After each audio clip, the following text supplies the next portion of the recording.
ये कलयुग का जमाना है, यहाँ कुछ भी हो सकता है। शायद किसी ने सच ही कहा था, लेकिन हम ऐसा क्यों कह रहे हैं?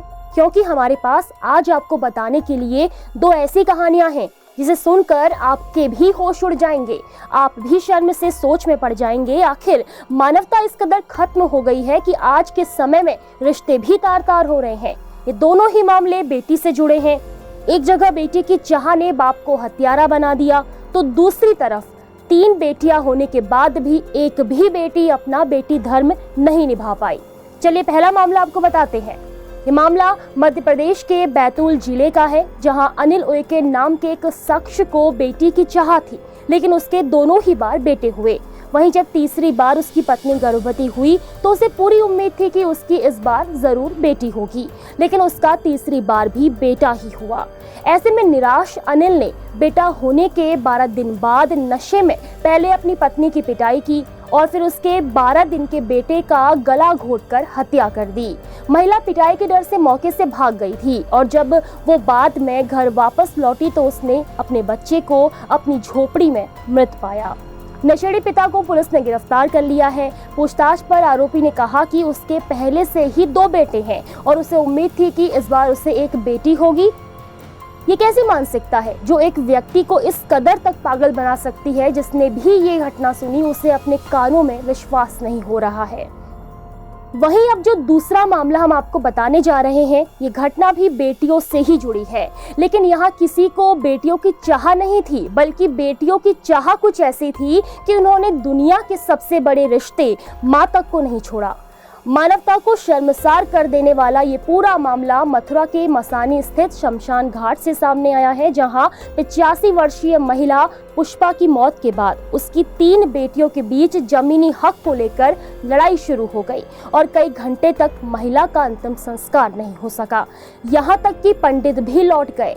कई घंटे तक बेटियों का शमशान घाट पर ड्रामा चलता रहा, जिसके कारण अंतिम यात्रा में गए लोग और मृतका के परिजन परेशान हो गए। बाद में जब स्टाम्प लाकर जमीन का लिखित बंटवारा किया गया तब अंतिम संस्कार पूरा हो सका। जानकारी के मुताबिक मृतका पुष्पा का कोई बेटा नहीं है, उसकी 3 बेटियां हैं जिनके नाम मिथिलेश, सुनीता और शशि हैं। बीते कुछ दिनों से पुष्पा बड़ी बेटी मिथिलेश के घर पर रह रही थी। आरोप है कि मिथिलेश ने अपनी मां को बातों में लेकर करीब 1.5 बीघा खेत बेच दिया था।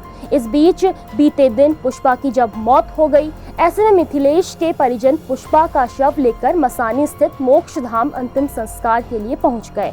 जैसे ही इसकी जानकारी पुष्पा की अन्य 2 बेटियों को लगी तो वो भी शमशान घाट पहुंच गई। उन्होंने बड़ी बहन पर आरोप लगाते हुए मां का अंतिम संस्कार रोक दिया। दोनों बहनें मिथिलेश से मां की संपत्ति का बंटवारा करने के लिए लड़ने झगड़ने लगी।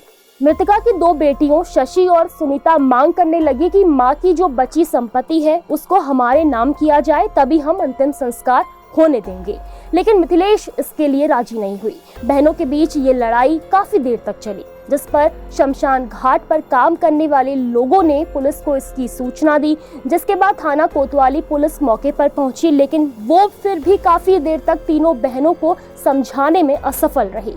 आखिर में शाम करीब 6 बजे तीनों बहनों के बीच एक लिखित समझौता हुआ, जिसमें लिखा गया कि मृतका की बची हुई संपत्ति को शशि और सुनीता के नाम किया जाएगा।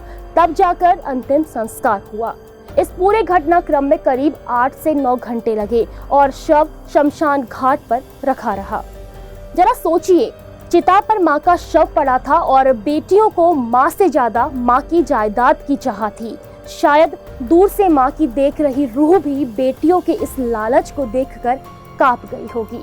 इन दोनों ही घटनाक्रमों को आप किस नजर से देखते हैं, कमेंट बॉक्स में जरूर बताइएगा।